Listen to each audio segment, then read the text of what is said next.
Welcome to the Atlantic Bridge, a podcast about politics viewed from both sides of the pond. My name is Emmett Booth, and I'm here with my co-host, Stefan Sase. So today we're going to be talking about historical memory and how countries, including our respective countries, process traumatic events and specifically kind of horrible institutions and actions in our nation's history and how our nation kind of perceives and deals with that history in the modern day. So in the case of my country, the good old United States of A, the topic du jour recently has been the legacy of the Confederacy, specifically statues and other memorials to the Confederacy that are in the process of being taken down or removed or replaced, and lots of protest and counter-protesting going on around that subject, which, naturally leads to the question of why we keep these monuments. Should we keep these monuments? What do they represent? What do they not represent? And how do various factions feel about it? So, brief, obvious, well-known history. The Confederate States of America was a group of states that seceded from the United States of America in the 1860s. And then a large civil war was fought over the course of 5 years in which about 600,000 people died. That ended with the Confederate States being brought back into the Union under less than friendly terms. There was the massive attempt at Reconstruction involved changing Southern society in terms of how it dealt with the freed slaves. That effort was extremely admirable, but was largely sabotaged both by people on the ground. That was when the first Klan formed. And it was sabotaged also by people in Washington, by less radical Republicans and Democrats who were trying to hold back.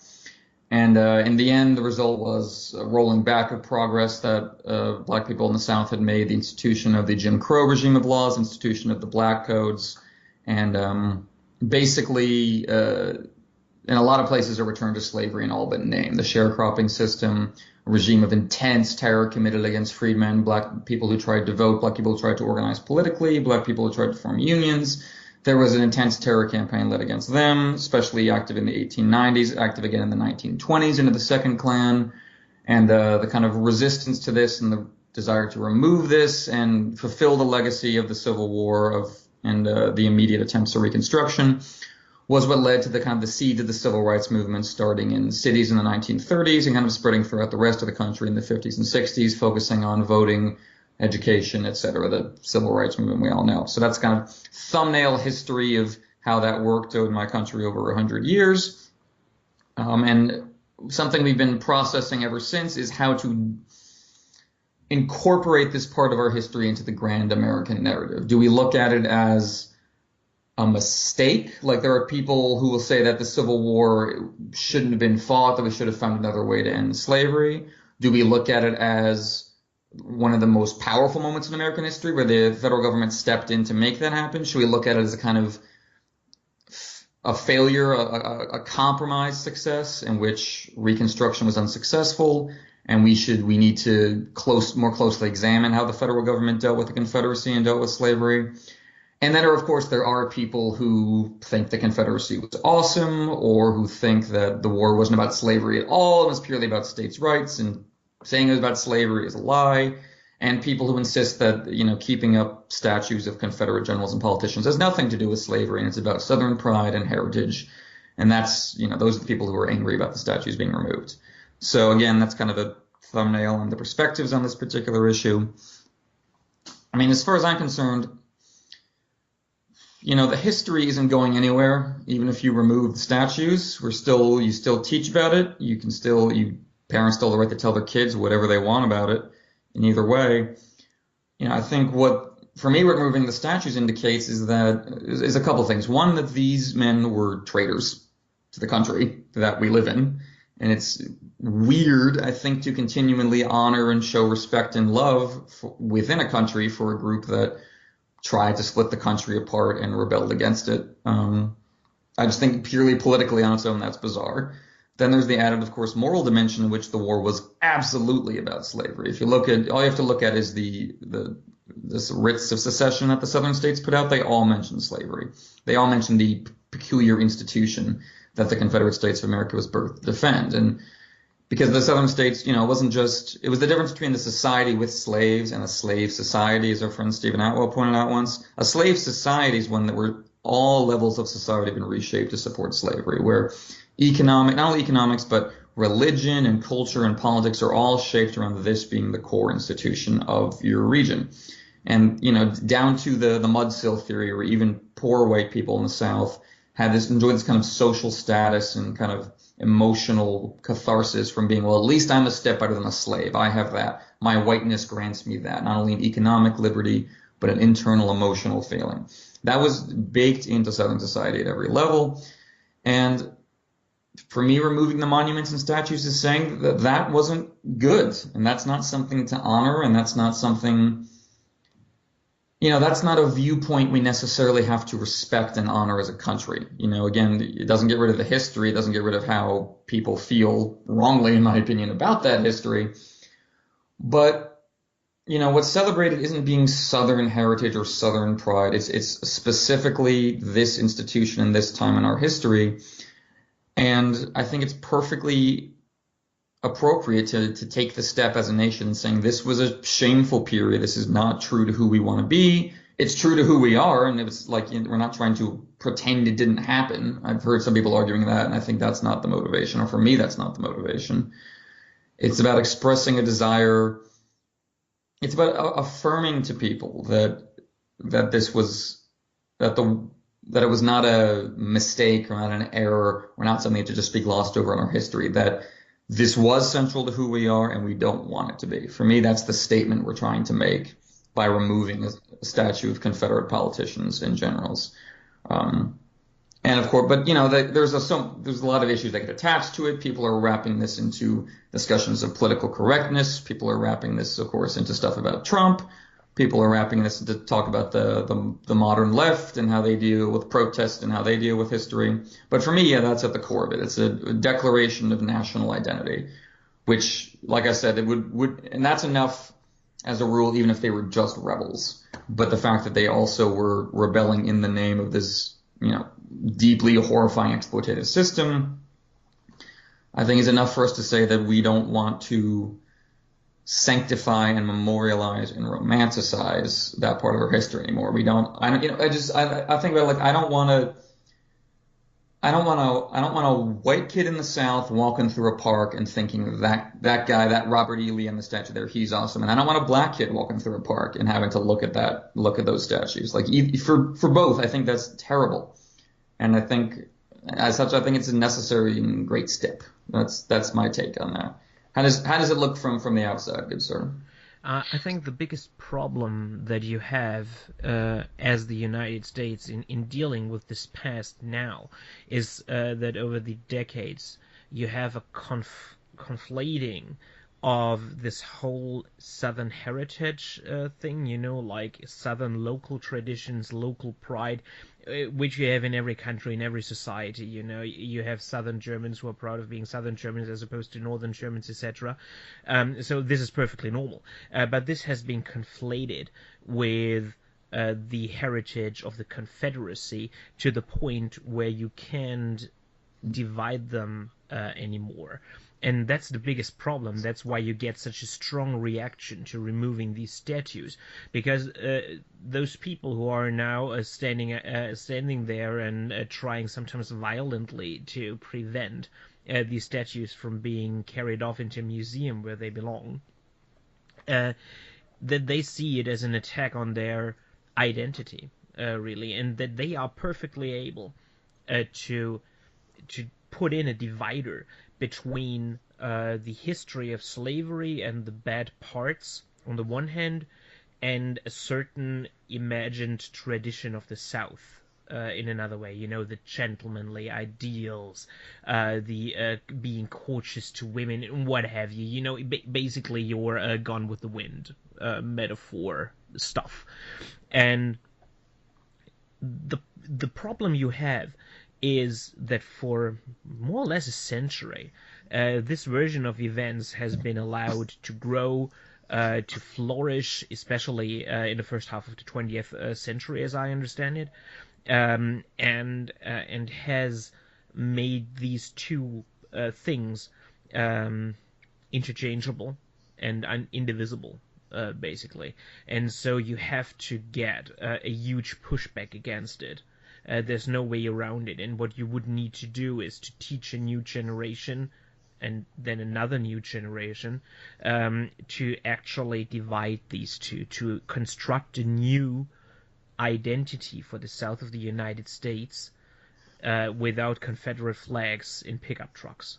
You need to teach people that you cannot use the Confederate flag devoid from the system it stood for, because that's what is now happening.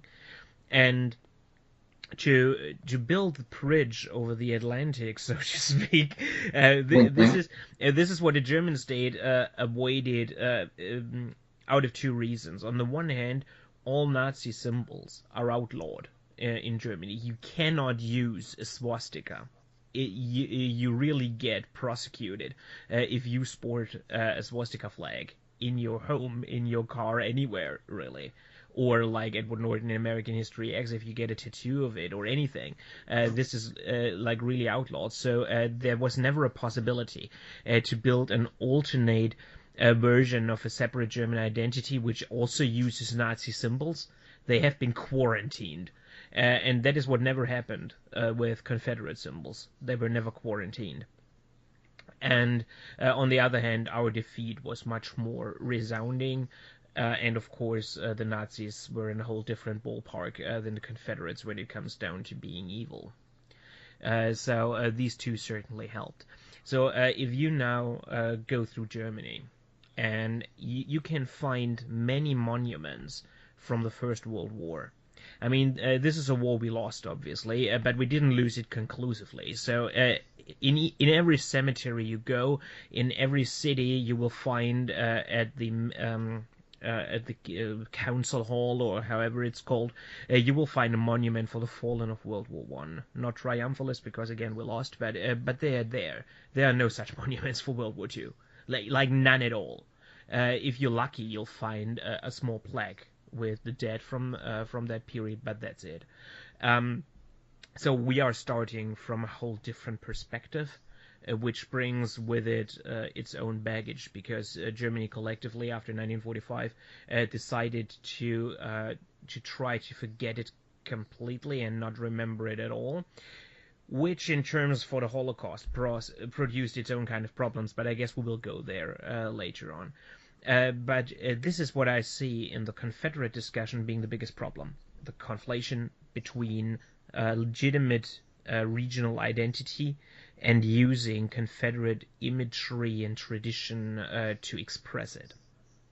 I think you're absolutely right. And I think you brought up a great point about just the particular breaking point in history where Germany was not only conclusively defeated in World War II, but split up and occupied, and the government was, wiped out and reborn. And, there was reconstruction, so to speak, in Germany was much more comprehensive and arguably successful than it was in the southern United States.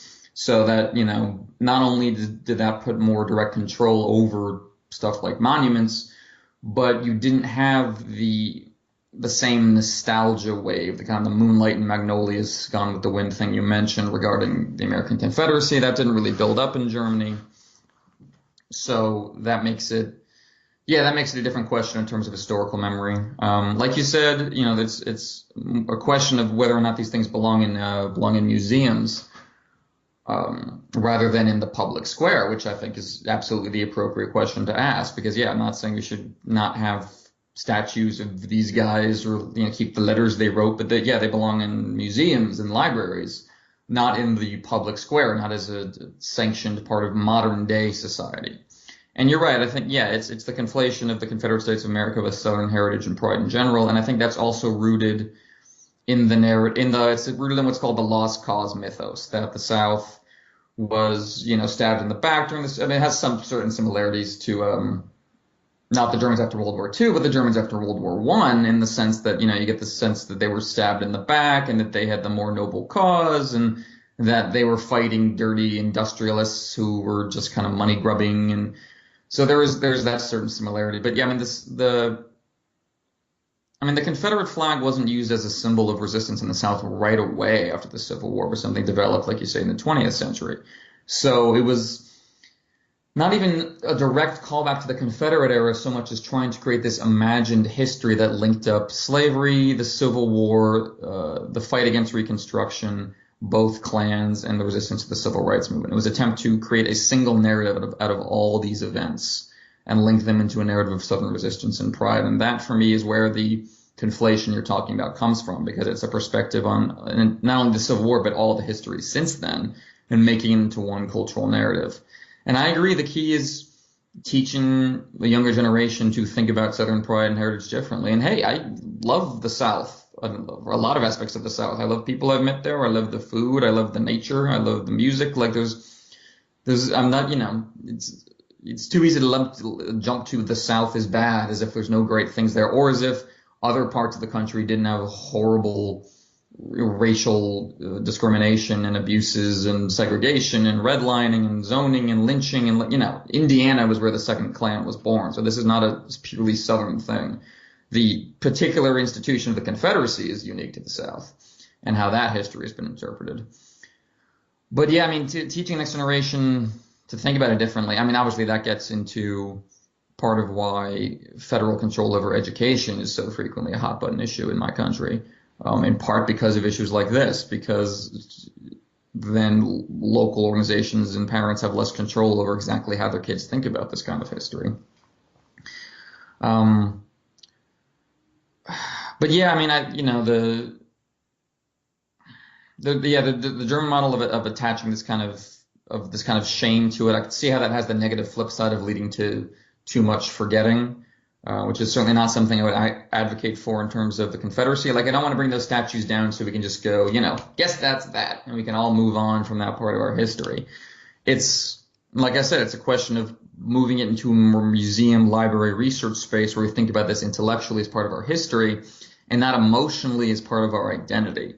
I want to do what we can to sever that, but yeah, that's going to be a long-term process in the South. And I don't know, part of me feels like, we got to work on that in a kind of more granular, long-term way. But in the short term, part of making that easier is, getting it out of the public space. So like I said, those kids don't see it and have it as normalized as just part of their heritage. And I get that, when people say this, the Confederate flag stands for Southern pride and heritage in general. There needs to be an empathy and a thought about like what that means to other people and how it looks to, people who are not in your family or in your history or in your culture. Extending that empathy is, it's difficult to force that to happen though. So, but yeah, no, you raised an interesting point about trying to erase it from the collective memory. And that's something that's kind of the opposite problem to what we have in this situation, I suppose. But yeah, I think, like I said, I think that's rooted in the failure of Reconstruction and then the establishment of the lost cause mythos as a kind of cultural narrative for the South. And there's nothing we can really do about Reconstruction now, but we can certainly fight the lost cause storytelling as best we can. Okay. I think for comparison's sake, I'd like to delve a little bit into the Holocaust and Holocaust remembrance in Germany.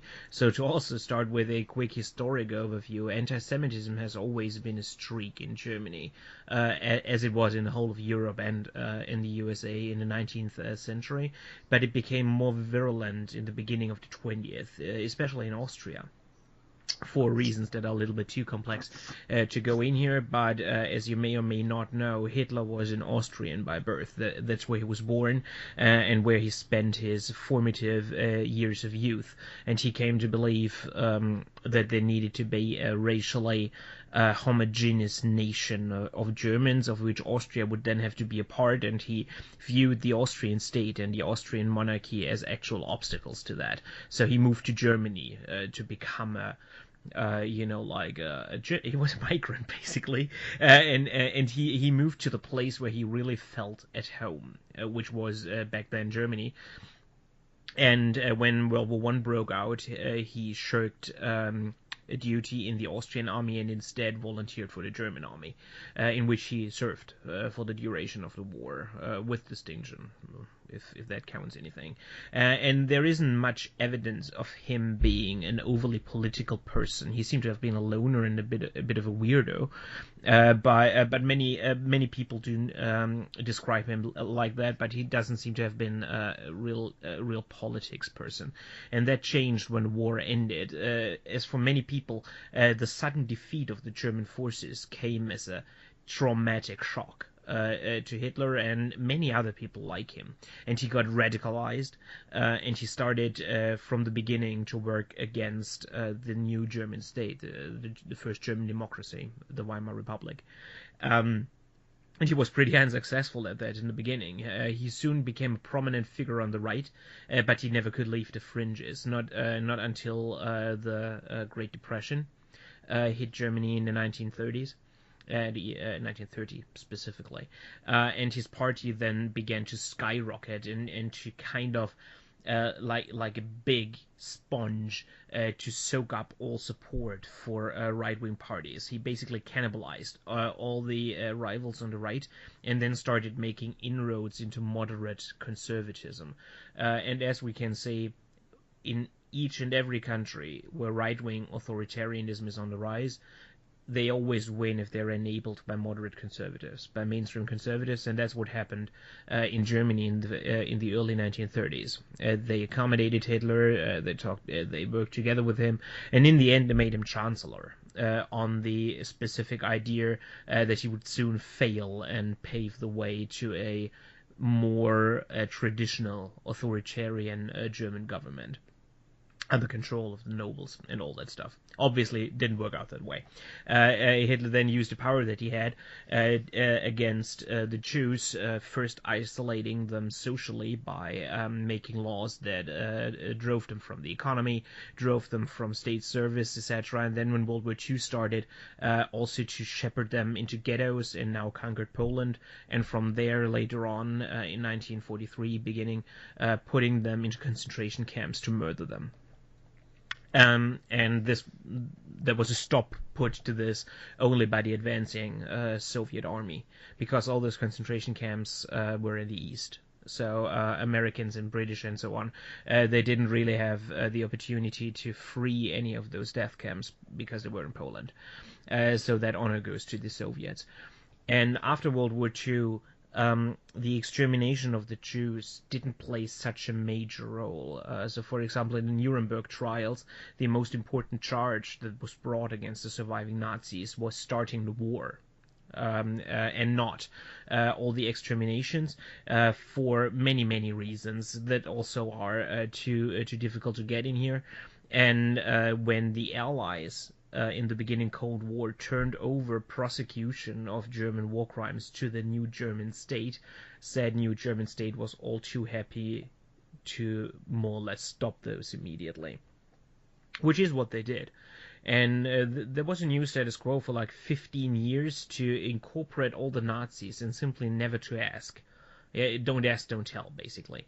If you were a Nazi, you could make a career in the new German state.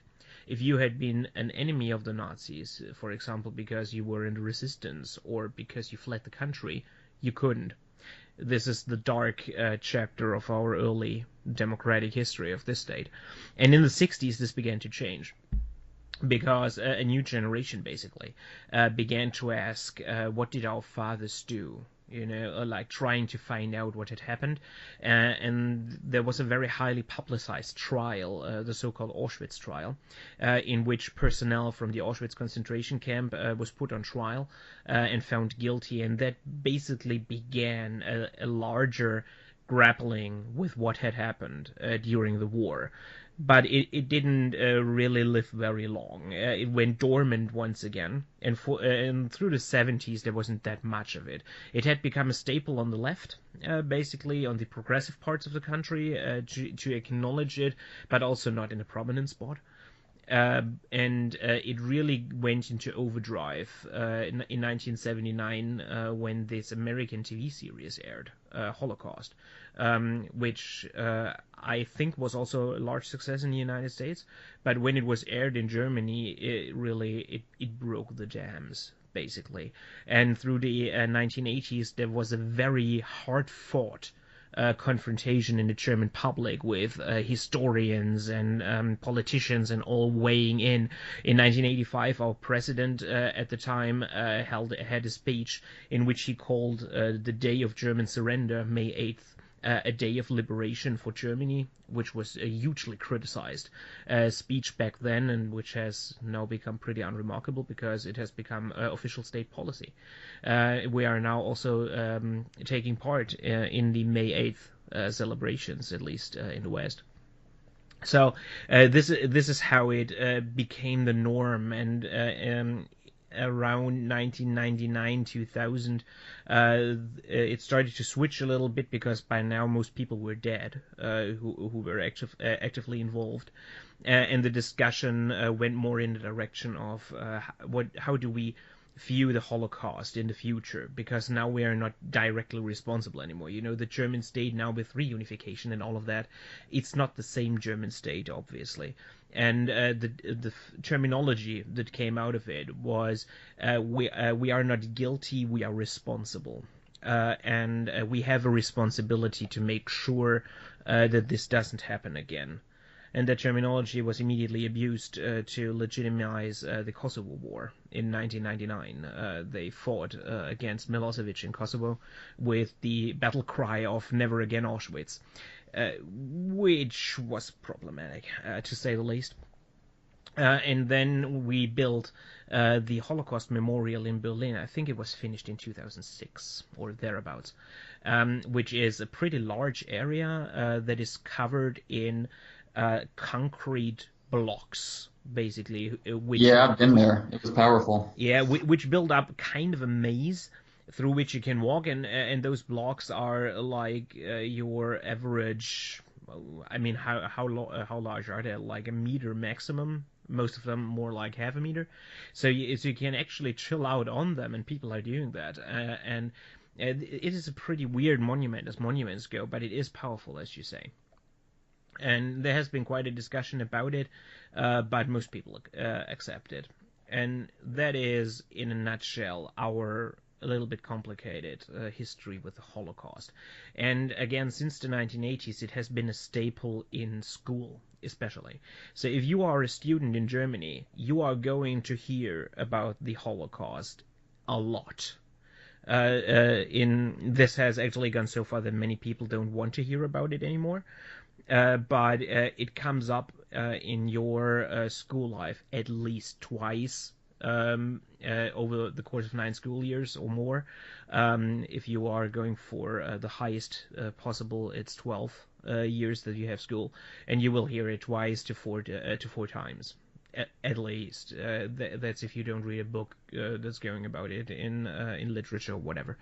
So this is fairly extensively covered, and there are documentations that are constantly running on TV, and there are museums, and you have days that are dedicated to it, and you have public speeches, and so on and so forth. So it is very the German public is very conscious of what happened. Some people are annoyed by it, but it's not like anybody is really discussing what it was about or whether or not it was a good thing or not. Like in reality, we treated the Jews fine. You know, there is nothing like that. So I guess that's a good thing. Yes, indeed. But no, yeah, a lot of interesting things to touch on there. One is that I was just saying, you were talking about like documentation and film strips and such. One difference, of course, is just that the Civil War was a lot longer ago than the Holocaust, so we don't have film. You know, we don't have a lot of. I mean, obviously, there's plenty of direct records, but there isn't quite the same. I don't know. There's something very powerful about a visual record, specifically a moving picture record, that I think works educationally and in terms of combating certain narratives that we don't have in terms of the Civil War South. I think also Yeah, it's interesting to me that, that the Germany that was dealing with the Holocaust was a divided Germany and an occupied Germany, and one that, like you say, by the time you reunified wasn't the same Germany anymore. So that, that's a kind of interesting development that the United States, after the Civil War, obviously there was a lot of damage and work to be done just in terms of resources and on the ground, but we kind of took off after the Civil War as a country. The Industrial Revolution got into full swing. We were expanding further and further out west, in large part to kind of deal with the trauma of the Civil War. We were expanding out west. Like, let's just send everybody out to kill Native Americans and have a bunch of acres of land where they don't have to talk to anybody else for a while. And this is how we're going to deal with this nationally. So we had that kind of as our catharsis, which has its, possibilities and pitfalls as a method.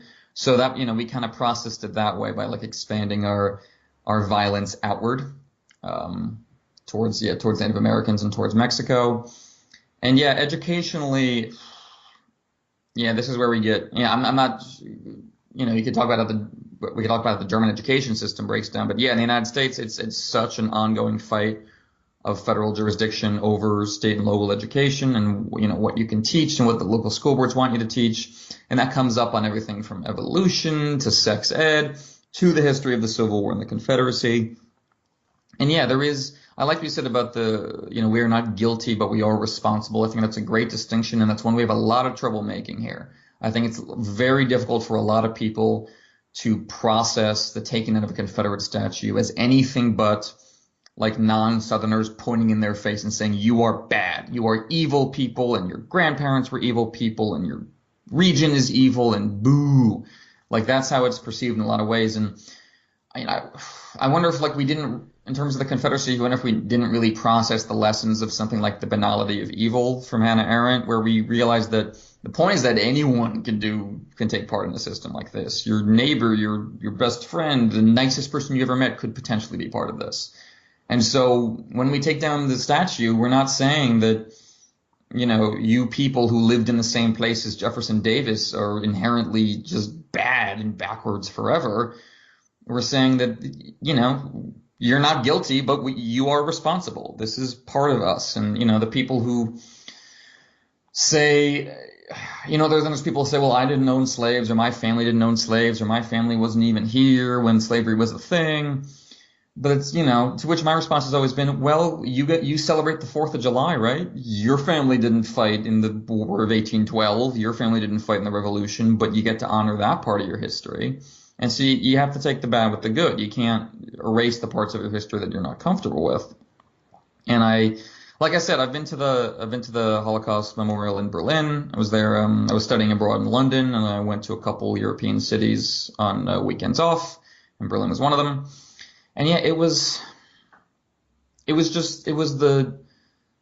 the scope to it. As you wandered around, you realized how many pillars you were walking among, and they gradually, as you walk into them, they gradually go up in height. So you start just like walking amongst pillars that are kind of like at your waist, and then if you get deep into the memorial, they're taller than you, or significantly taller than you. So it's just this process of being, gradually overwhelmed by the weight of this history, and realizing how you can both walk among it and be small amidst it. And to me, it was just a really cathartic experience for someone who's not, I'm Jewish, but I'm not German, so it's a kind of a different perspective.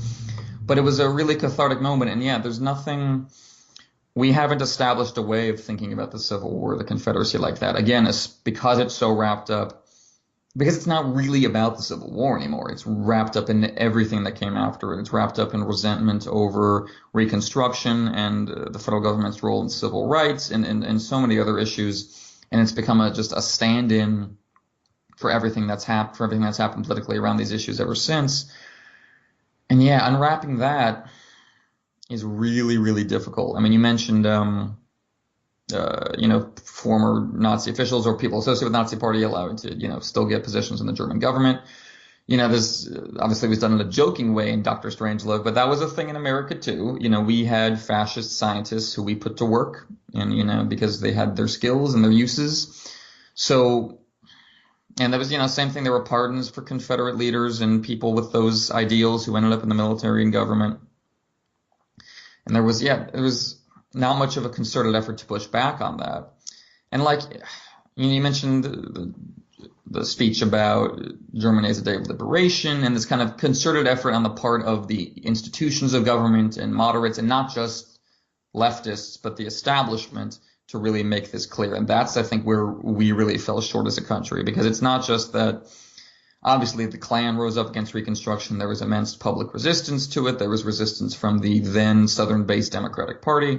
But what really killed Reconstruction was that a bunch of Republicans gave up and wanted to move on completely and wanted to go back to making money and didn't want to relitigate this, and weren't really concerned or invested in the welfare of black people, especially in the South.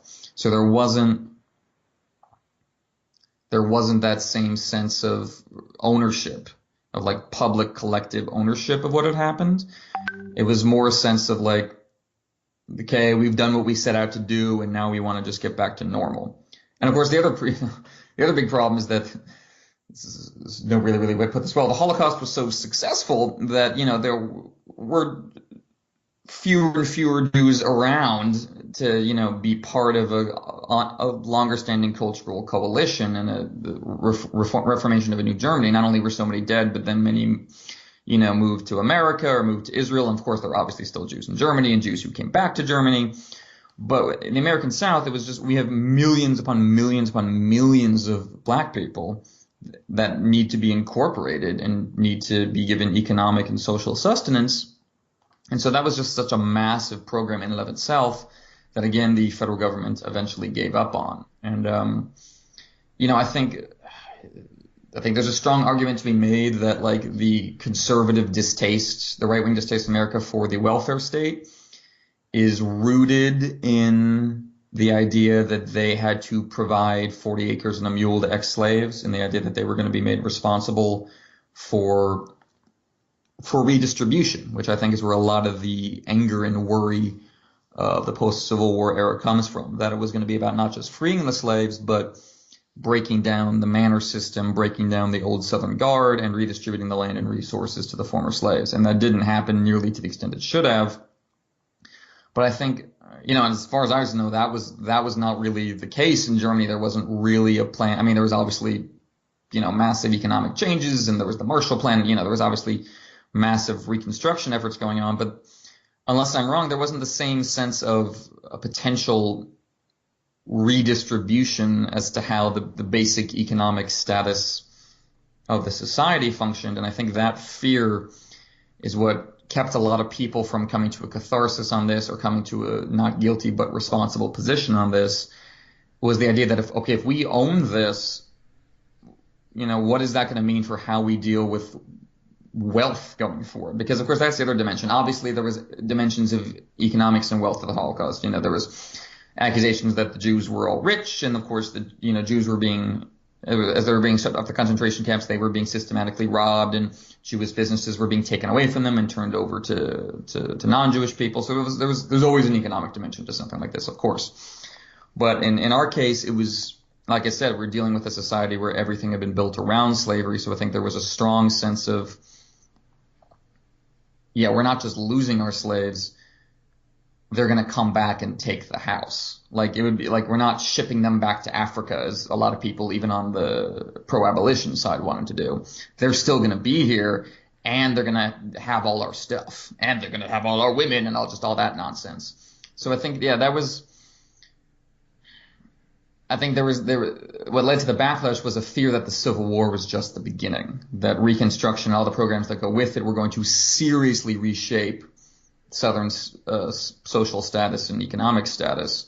And I think that it's from that fear, I would argue, that you get the birth of the conservative movement in the 20th century, boiling over out of the backlash of the civil rights movement.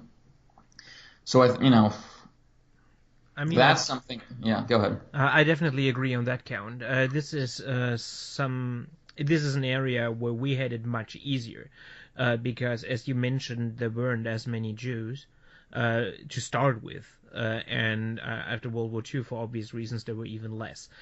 So when the German state, pretty early on in the early 1950s, got into negotiations about reparations for Jews, the sums that we are talking about were sums that were imminently payable. It was more or less a question of whether you want to spend the money or not. And there was a discussion about it, obviously, but it was nothing anybody really needed to fear as a life-threatening thing, as reparations for the blacks in the South would have been, without a doubt. I mean, the upheaval that consistently followed politics of reparations in the South would have had is hard to fathom. It would have been the right thing morally, I guess, but still, you can see where the problems come from. Whereas Germany simply could compensate those people that were still alive. In so many cases, complete families had been wiped out, so there was no one to make any reparation demands anyway. And where they were to be made, oftentimes they concerned private citizens, because they had taken the loot basically from the Jewish families, and then the German state was like, basically, the courts are open to you, good sir, and then you could try to sue your way back to the property of your murdered relatives, which was, of course, rarely happening. But we also had the big advantage in this case that since 1946 there was a Jewish state. With which you could make a treaty and then simply wash your hands and say, now we dealt with the issue and all Jews are served. Because that's what Germany did, basically. I think it was in 1953 when we concluded a treaty with Israel. That is, if I'm correct, still running. And we are basically giving foreign development aid to Israel. It's not such a large sum.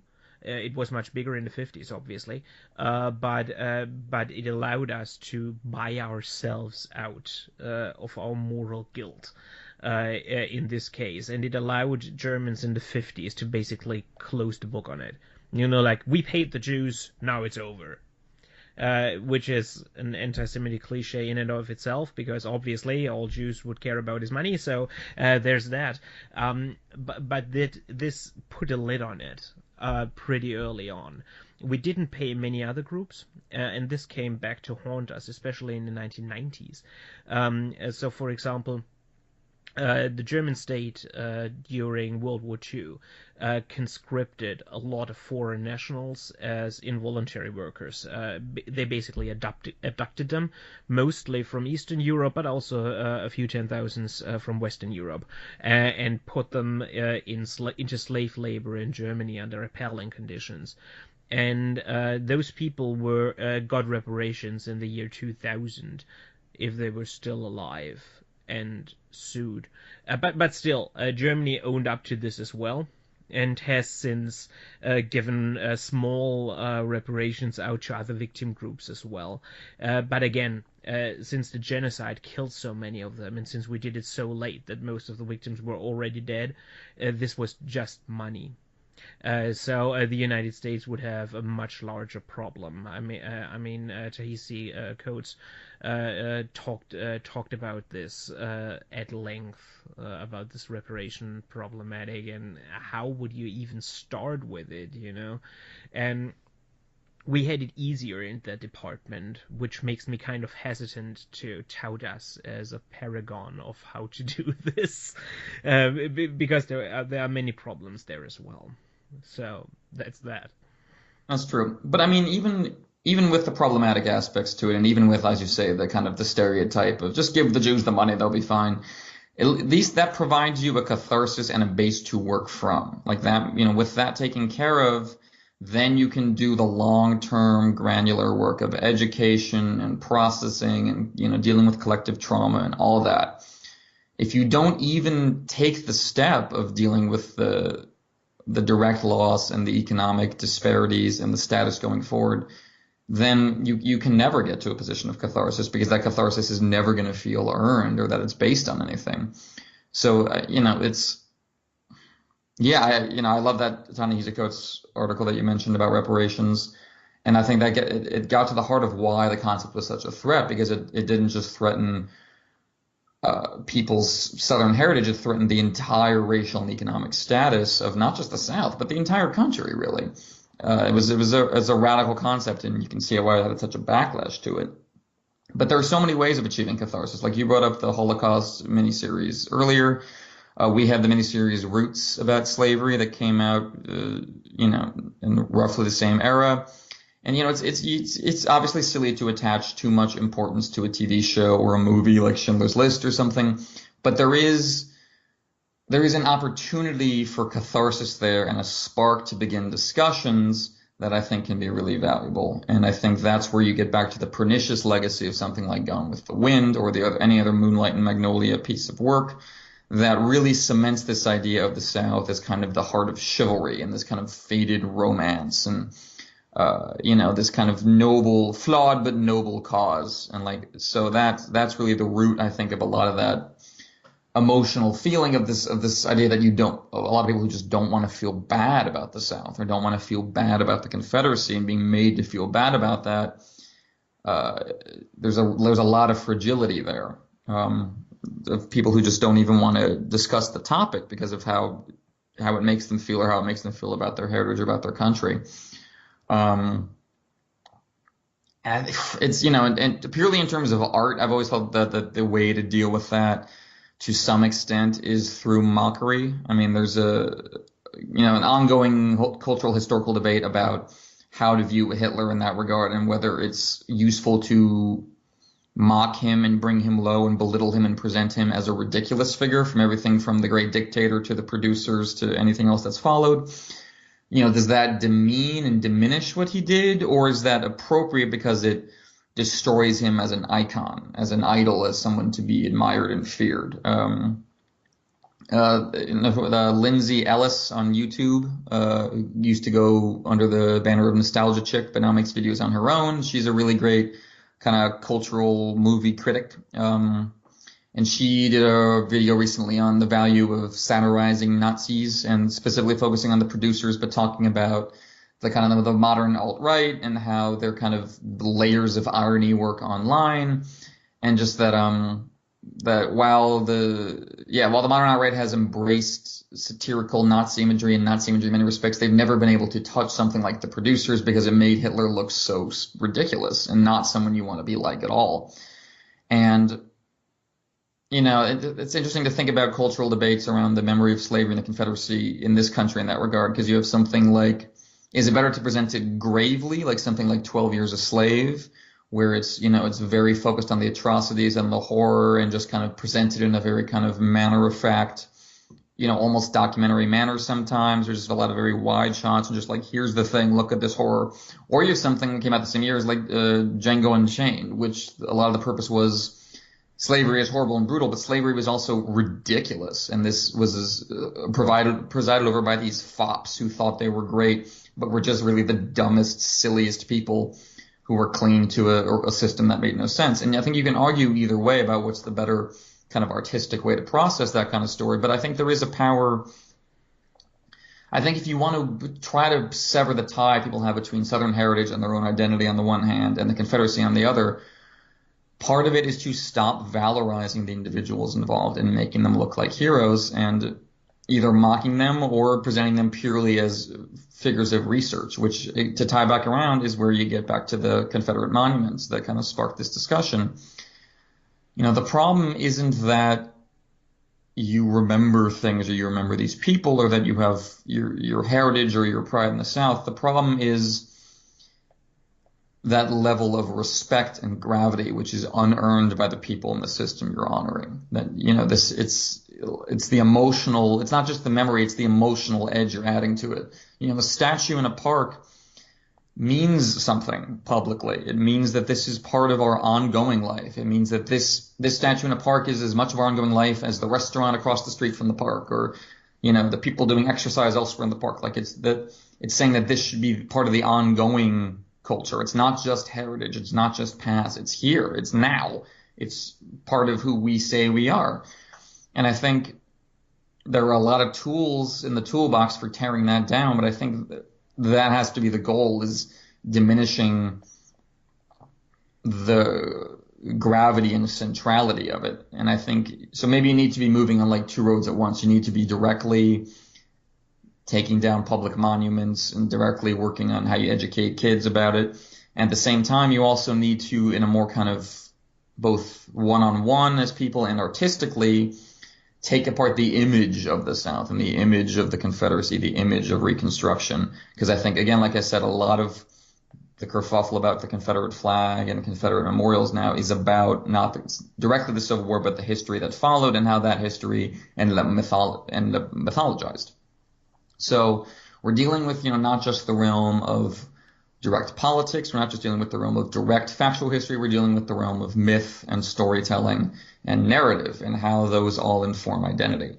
And that's where stuff like public monuments becomes really important because, like I said, you bring your kid to your park and you point at that statue and you tell them who they are, who that person is and why they matter. And that leads to, that's a lesson that a kid can absorb really easily. And it's it becomes a significant part of personal and national identity. So I think, we have to confront it both as history and as story, because I think in that nexus is where you can get at the conflation you were talking about of Southern heritage and the Confederacy. So, yeah, I think we got to both take down statues and just write better stories and tell better stories and have a better narrative constructs about this period and everything that followed. We're not just fighting. Yeah, it's not just a zoning issue of a statue in a park. It's also about the pernicious myth of the War of Northern Aggression, as is the term that many people, especially in the South, use for the Civil War to present it in a frame as a mistake that was committed by an overzealous North. So, yeah, it's, history is both a document and a story we tell. So I think we got to confront it at both those levels going forward. When people ask me what is the best movie about the Civil War and slavery, it always seems like people are expecting you to say 12 Years a Slave, but I actually don't like that movie all that much. I always recommend Django for the reasons you're saying. So this just as a side note, because I thought it was interesting that you brought up the same dichotomy. Amistad is also good, in my opinion. I wouldn't recommend people who want to educate themselves about the Holocaust to watch Inglourious Basterds. For that, I would say, watch Schindler's List. I think that one is the best movie that you can actually watch as a movie on the subject. But that aside, I think one of the things that need to be done in education, if you want people to get a better, quote-unquote, view on these issues, is to concentrate also on the perpetrators. This is something that's a problem that we have in our own Holocaust teachings, which I, as a history teacher, think is one of the major problems why people get so annoyed and exhausted by the constant referencing of the Holocaust, because it is easy to go into a kind of ritualistic routine in which you invoke the terror and what happened in the human cost. In Germany it has become pretty standard to say the Holocaust, in which 6 million Jews were murdered, etc. And what you then get is a statistic. And people get detached more from it, even though you constantly tell them, but it doesn't mean anything. I mean, what is this even? 6 million people murdered, and this is like, this happened to a group, and obviously it was bad, but it doesn't give you any lessons to draw from it. And what I'm trying to do in my own history lessons is to basically assume that my students know this fact anyway, and then go to ask, and who were the people who actually did this? And how do you get several 100,000 people who are directly involved in this thing? The guys making the timetables for the trains that run to Auschwitz. They know what they're doing. You have obviously the guards and the people who are who are operating the gas chambers and all of that, but you also have the industry that is developing the whole damn gas. You have people who are in the administration who are rounding up the people and then sending them there, who have at least a very good notion of where they're sending them, etc., etc., etc. So how do these people manage this? And then you can go into something like Django Unchained and look. And you have two plantation owners directly portrayed in Django, and both are dumb as fuck. But you also have a large array of people who serve them. They are also presented as dumb as fuck, but they don't own slaves themselves. So why are they helping? And I think you get a pretty good sense in Django that you don't get in 12 Years a Slave. There they are just evil. The overseers and that kind of stuff, which is one of the reasons why I like that movie.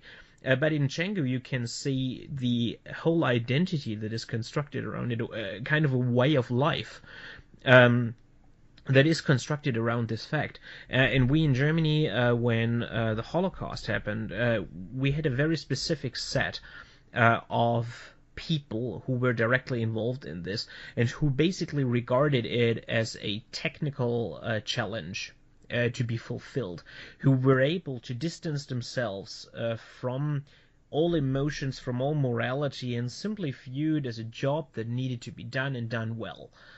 German efficiency, basically. That idea has pretty dark roots when it comes to Holocaust. And if you manage to get people to think in a specific system, to accept one premise, which is in this case that all Jews need to be exterminated, then you can get them to move on this issue like it is a technical problem. As soon as you accept a premise, you only need to figure out how do you kill as many people as possible in as short a time as possible and then get rid of the bodies. And the same, of course, happens in the Confederacy, where you have people wrestling with problems like slavery is there, that's the premise you have to accept. And then you are going to questions like how do you curtail the population? How do you keep them in a state in which they are, on the one hand, in a condition to work for a lifetime, and on the other hand, docile enough not to rise up? That's basically a science, right? And you need people to actually figure this out, and then you need people to voluntarily organize into slave patrols and slave hunts, even though they don't even own them in the first place, and you need people to accept the fundamental premise. And this seems like a pretty important piece of the puzzle to me. And then you can go into what you alluded to earlier, which is this whole banality of evil thing, and find out how people got into this. And we are now into we have now wandered into a toxic area because, as you just said, my parents or grandparents or grand-grandparents, they can be evil, right? And yes, but they could have served in an evil cause. And on the one hand, you need to understand that the grandparent of a person who served in the SS or in the Wehrmacht might have been a pretty swell person, especially after the war was over. People have fond memories of grandparents who did not the best things in the war, right? But on the other hand, those people need to understand that their relatives, even though they personally loved them, were at least part of what amounts to a criminal or even outright evil organization. And you cannot cosplay the Confederate Army and go like, oh, it's just Southern heritage, and those people did tremendous military feats, and we are only celebrating them. You cannot divide these issues from each other. They are not separate. We have the same problem with people who get all enamored by the feats of the Wehrmacht. Look at all what they did against the face of adversity and the military brilliance during the Blitzkrieg and whatever. You cannot just separate this from the whole intention of the war.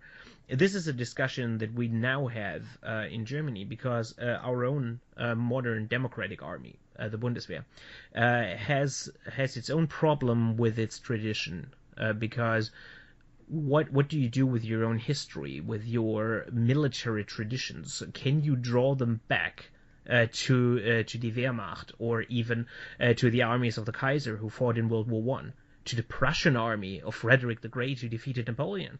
Can you do that? Is that okay? Because we have barracks in Germany that are named after generals of the Wehrmacht, and it came to light in the recent weeks that in many of those barracks there are small subgroups who basically idolize Wehrmacht traditions, and who have rooms decorated with Wehrmacht insignia and all that kind of stuff. And there's no discussion how much can you separate those, like, can you as a modern German army go and say there is this soldier who performed admirably on the battlefield, he served his comrades well or whatever, and separate this from the intention of the army he was serving in?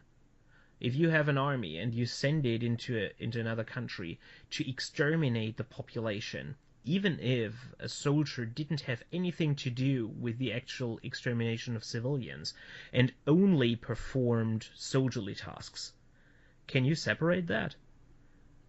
I don't think so, but there are obviously people who disagree. And we will always have these discussions. And I think in many countries, like the United States, they are only now really beginning. Yeah, I agree with everything you said. Especially about how people kind of process dealing with their ancestors, and the quandary of this person I love, who I remember being sweet to me and kind throughout my childhood, could possibly be evil.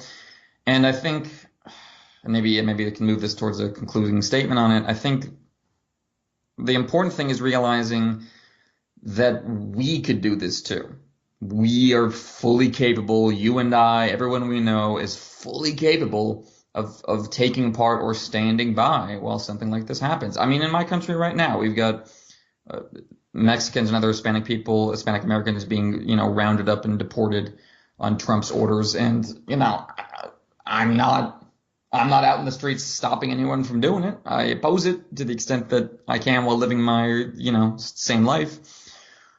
But,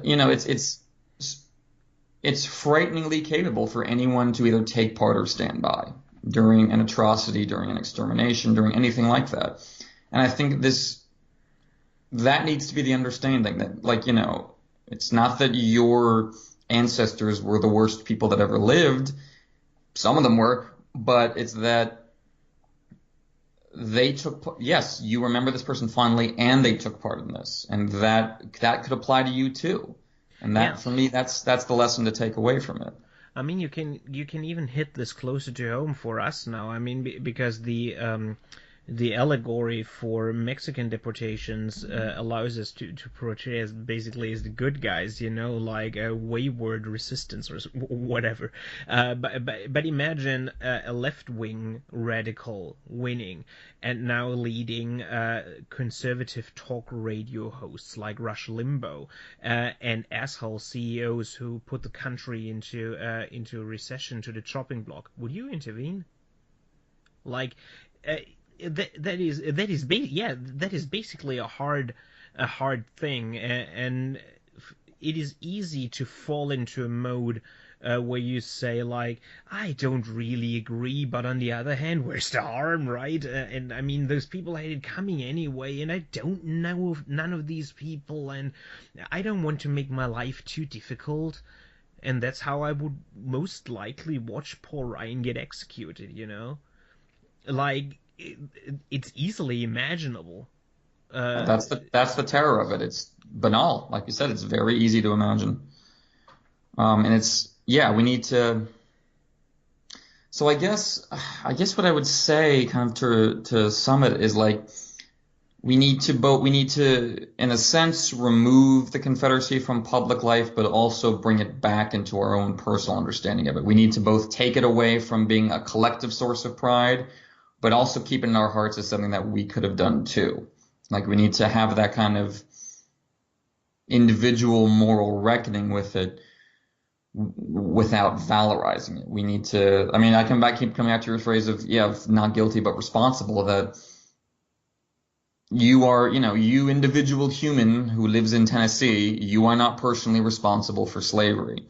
But you need to look back at that history and realize that you could have been, and that you could be in the future responsible for taking part in something equally horrible, and that stuff like the Lost Cause or Gone with the Wind or Statute of Jefferson Davis doesn't help you make that clear. That it both valorizes it and puts it behind glass in a way that doesn't allow you to emotionally access it.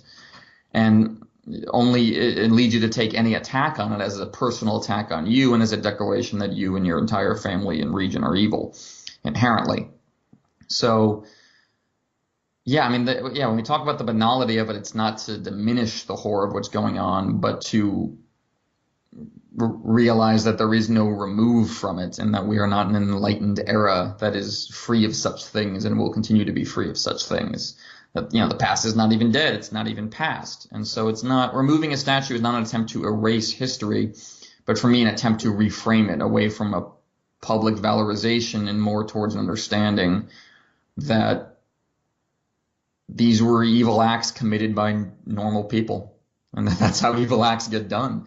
And that, that's something to learn about and not valorize, but internalize. And I hope we move more in that model going forward. But like you say, in many respects, we're only beginning to touch this as a country. So we shall see. You have been listening to the Atlantic Bridge Podcast, politics viewed from both sides of the pond. One episode every fortnight, every Friday. You can follow us on Twitter @StefanSasse and @PoorQuentin, on Stefan's German blog www.deliberationdaily.de, or on poorquentin.tumblr.com. See you soon!